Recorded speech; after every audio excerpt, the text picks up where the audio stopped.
मुख्यमंत्री अजित पवार यांच्या अपघाती निधनानंतर त्यांच्या पत्नी सुनेत्रा पवार यांचा शपथविधी सोहळा झालाय। सुनेत्रा पवार यांनी राज्याच्या उपमुख्यमंत्री पदाची शपथ घेतली आहे। राजभवनात राज्यपालांनी त्यांना पद आणि गोपनीयतेची शपथ दिली। त्या राज्याच्या पहिल्या महिला उपमुख्यमंत्री बनल्या।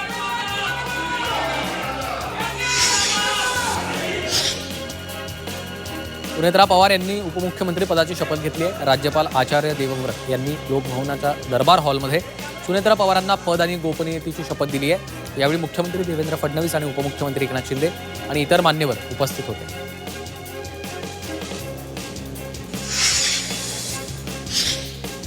सुनेत्रा पवार यांनी राज्याच्या उपमुख्यमंत्री पदाची शपथ घेतली आहे। लोक काय टीका टिप्पणी करतात यापेक्षा तो पक्ष सांभाळणं महत्त्वाचं आहे। या दुःखाच्या क्षणी सर्वांना सावरणं महत्त्वाचं होतं, म्हणून सुनेत्रा वहिनींनी अत्यंत जड अंतःकरणानं हा निर्णय घेतला, असं अमोल मिटकरींनी म्हटलं।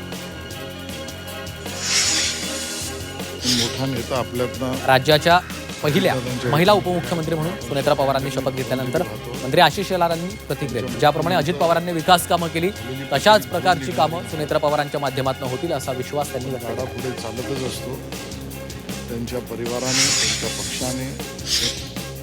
सुनेत्रा पवारांच्या शपथविधीनंतर मराठा आरक्षण आंदोलक मनोज जरांगे पाटलांची प्रतिक्रिया समोर येते। सुनेत्रा पवार उपमुख्यमंत्री झाल्या हा त्यांच्या पक्षाचा विषय आहे। राजकीय डावपेच मी सांगू शकत नाही, मात्र अजित पवार यांच्या जागेवर त्यांचाच माणूस हवा होता, असं यावेळी जरांगेंनी म्हटलंय। महाराष्ट्र सुनेत्रा पवारांनी उपमुख्यमंत्री पदाची शपथ घेतल्याच्या नंतर रामदास आठवले यांनी प्रतिक्रिया दिली आहे। अजित पवारांसारखाच सुनेत्रा पवार देखील खूप सक्रिय आहेत आणि येत्या दिवसात ते भरीव काम करतील असा विश्वास त्यांनी व्यक्त केला आहे।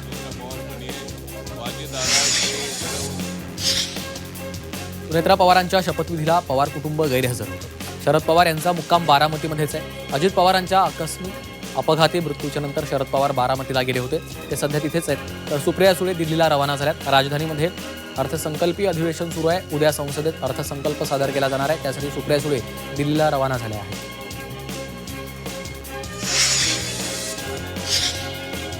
महाराष्ट्राच्या राजकारणाचा गेल्या काही काळात फार विचका झालाय, त्यावर खरं तर भाष्य पण करावं असं वाटत नाही, पण तरीही आज दिवसभर ज्या घडामोडी सुरू आहेत त्यावर बोलावंच लागेल। राष्ट्रवादी काँग्रेस पक्षासारख्या अस्सल मराठमोळ्या मातीतला आणि रांगड्या पक्षाचा अध्यक्ष हा कुणीही मराठी असावा, पाटील असावा, पण पटेल असू नये, असं म्हणत राज ठाकरेंनी ट्विट केलंय।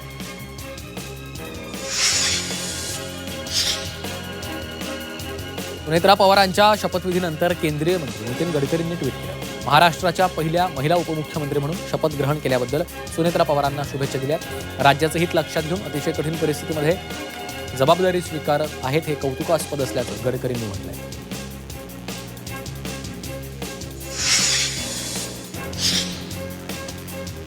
अजितदादांच्या सोबत विलिनीकरणाच्या चर्चाही विलीन झाल्याचं वक्तव्य माजी मंत्री अनिल पाटील यांनी केलं। विलिनीकरणाची चर्चा फक्त अजितदादांच्या पुरती मर्यादित होती, पक्षाच्या पातळीवर विलिनीकरणाची कोणतीही चर्चा झाली नव्हती, असंही त्यांनी म्हटलं।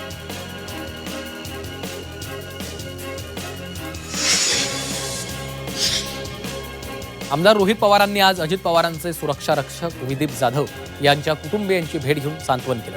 तर जाधव परिवाराच्या पाठीशी पवार कुटुंब सदैव उभं राहणार असा विश्वास देखील रोहित पवार यांनी व्यक्त केलेला आहे।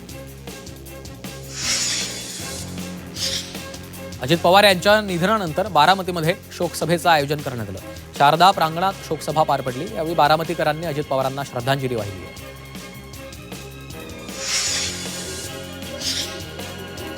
अजित पवारांना श्रद्धांजली देण्यासाठी मालेगावात सर्वपक्षीय शोकसभेचं आयोजन केलं होतं। या सभेत नागरिक उपस्थित होते। मंत्री दादा भुसे यांच्यासह माजी आमदार आसिफ शेख यांनी अजित पवारांच्या सोबतच्या आठवणींना उजाळा दिला।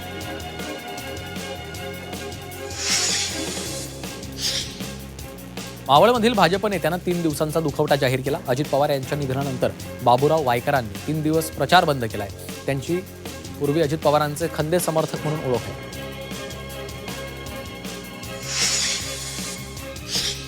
राज्याचे उपमुख्यमंत्री अजित पवार यांच्या अपघाती निधनानंतर पिंपरी चिंचवडमध्ये सर्वपक्षीय शोकसभेचं आयोजन केलं होतं। यावेळी आमदार महेश लांडगे भाऊक झाले। या शोकसभेत लांडगेंनी दादा मला माफ करा इतकंच म्हणत आपलं भाषण संपवलं।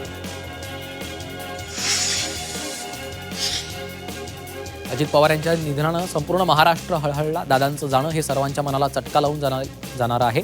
अशामध्ये वाशीमधील एका 3 वर्षीय चिमुकलीनं अजितदादांना बोलावून आणा अशी निरागस साद घातलेली आहे. वाशिमच्या देऊळगाव बंडा इथल्या स्वामिनी रणजित सरनाईक या चिमुकलीनं ही साद घातली.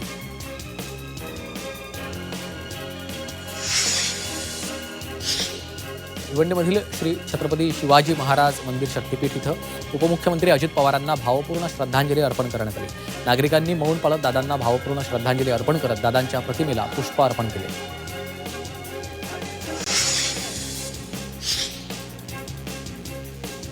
अजित पवारांच्या निधनामुळे पुणे जिल्हा परिषद आणि पंचायत समितीच्या निवडणूक प्रचारावर मोठा परिणाम झाला. दादांच्या निधनामुळे राष्ट्रवादी काँग्रेसची प्रचार यंत्रणा थंडावली आहे. पेरणे लोणीकंद जिल्हा परिषद गटाचे राष्ट्रवादीचे उमेदवार प्रदीप कंद हे घरोघरी जाऊन शांततेमध्ये प्रचार करत आहेत. राजवर केलेल्या कामाच्या जोरावर जनता आम्हाला संधी देणार असा विश्वास त्यांनी व्यक्त केला आहे.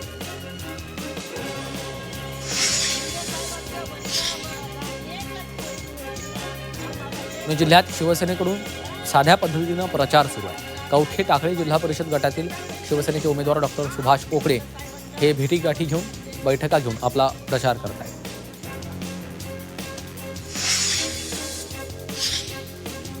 उपमुख्यमंत्री अजित पवार यांच्या जाण्यानं पुणे जिल्ह्यासह राज्याची हानी झाली आहे. आजपर्यंत केलेल्या कामाच्या जोरावर जनता आम्हाला संधी देईल असा विश्वास राष्ट्रवादीचे उमेदवार दामू घोडे यांनी व्यक्त केला.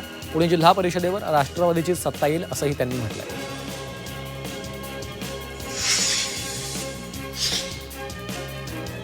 उपमुख्यमंत्री पदाच्या शपथविधीसाठी घाई केली अशी टीका होत असताना खासदार सुनील तटकरेंची प्रतिक्रिया आली आहे. जनभावना लक्षात घेऊनच राष्ट्रवादी पक्षानं उपमुख्यमंत्री पदासंदर्भातला निर्णय सामुदायिकरित्या घेतल्याचं त्यांनी म्हटलेलं आहे. मुंबईत शिवसेना आणि भाजप नगरसेवकांची सोमवारी गट नोंदणी होणार आहे. शिवसेना आणि भाजपचे नगरसेवक मुंबई महापालिका इथं जमणार आणि त्यानंतर एकत्रित कोकण भवन इथं जाणार आहेत. शिवसेना आणि भाजपची एकच गट म्हणून नोंदणी करण्यात येणार आहे. मुंबईत महापौर आणि स्टँडिंग भाजपकडे असेल तर उपमहापौर पद शिवसेनेकडे जाण्याची शक्यता आहे.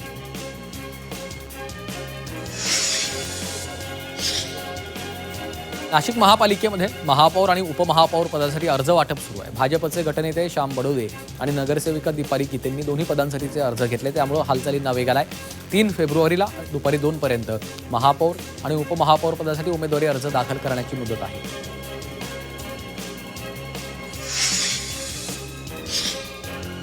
भिवंडी महापालिकेतील सत्तेचं गणित अद्याप अस्पष्ट आहे. भिवंडी सेक्युलर फ्रंटकडनं 46ची मॅजिक फिगर पार करत 48 सदस्यांची जुळवाजुळव करण्यात आली आहे. मात्र सपा नगरसेवकांमध्ये आमदार रईस शेख यांच्या विरोधात राहण्याबाबत चर्चा झाली आहे.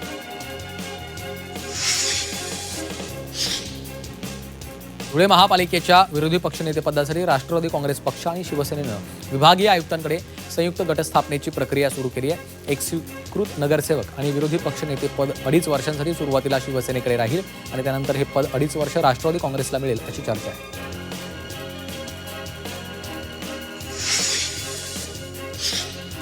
छत्रपती संभाजीनगरमध्ये पंतप्रधान आवास योजनेच्या अंतर्गत महापालिकेकडनं 4 ठिकाणी 11,000 घरांचं बांधकाम सुरू आहे. या घरांसाठी यापूर्वी महापालिकेकडे 40,000 नागरिकांनी अर्ज केले होते. मात्र लाभार्थ्यांना पुन्हा ऑनलाईन अर्ज आणि अनामत रक्कम भरण्याचं आवाहन केलेलं आहे.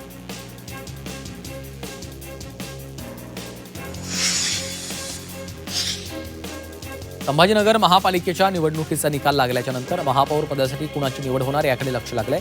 भाजपनं 57 जागा जिंकून पहिला क्रमांक मिळवला. मात्र अद्याप त्यांच्याकडनं गटनोंदणी झाली नाहीये. 5 फेब्रुवारीच्या नंतर गटनोंदणी होण्याची शक्यता आहे.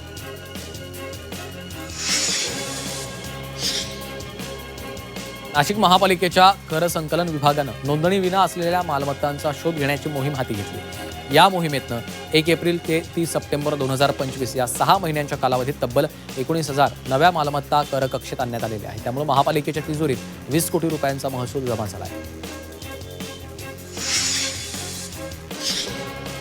सोलापुरातील 74 नाल्यांच्या नियंत्रण आणि आपत्ती व्यवस्थापन आराखड्याला महापालिका आयुक्तांनी मंजुरी दिली आहे. पावसाळ्यामध्ये शहरातील सखल भागात पाणी साचत असल्यामुळे हा आराखडा तयार केला. पहिल्या टप्प्यात 30 नाल्यांवर प्रत्यक्ष काम सुरू होणार आहे.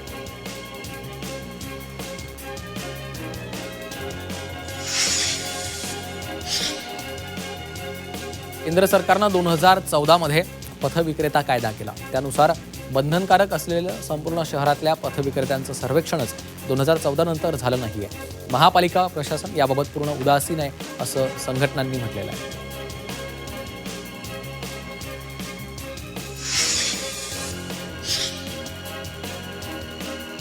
उद्या केंद्रीय अर्थसंकल्प सादर होणार असून सर्वसामान्य नागरिकांचं लक्ष याकडे लागलेलं आहे. अन्नधान्य, इंधन, औषध तसंच शिक्षण, आरोग्य यासारख्या अत्यावश्यक सेवांच्या वाढत्या किमतीमुळे घर खर्चाचा ताण मोठ्या प्रमाणात वाढला आहे. त्यामुळे यंदाच्या अर्थसंकल्पातनं थेट दिलासा मिळावा अशी अपेक्षा नागरिक व्यक्त करत आहेत.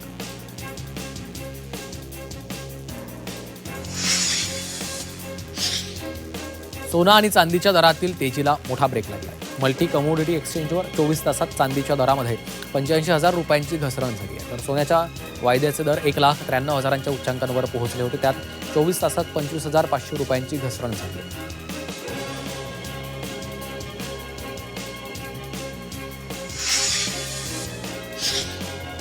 पोलीस अधिकारी आणि कर्मचाऱ्यांसाठी 40 ते 45,000 शासकीय निवासस्थानं उभारण्यात येणार आहेत. त्यासाठी 5 कोटी चौरस फूट जागेवर मुंबई पोलीस निवासी वसाहत उभारण्यात येणार आहे. या प्रकल्पाच्या अंमलबजावणीसाठी पहिल्या टप्प्यात 100 कोटींचा निधी वितरित करण्यास मान्यता देण्यात आली आहे.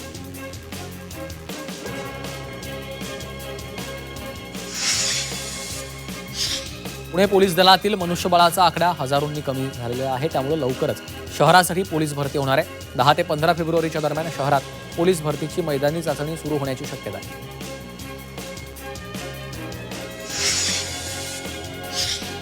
तत्काळ तिकीट बुकिंग करणाऱ्या प्रवाशांना दिलासा देणारा मोठा निर्णय रेल्वे प्रशासनानं घेतलेला आहे. आता तत्काळ तिकिटांवर देखील पूर्ण रिफंड मिळणार आहेत. ट्रेन रद्द झाल्यास किंवा ट्रेनला 4 तासांपेक्षा अधिक विलंब झाल्यास प्रवासी पूर्ण रिफंडसाठी दावा करू शकणार आहेत.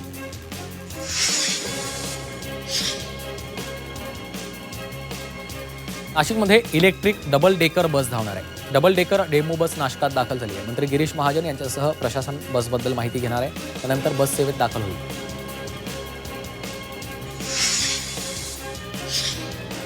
नवले पुलावरील एक लेन 3 दिवस बंद राहणार आहे.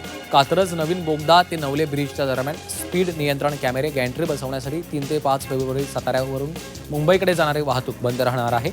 यामुळे स्पीडवर काही प्रमाणात नियंत्रण मिळणार आहे.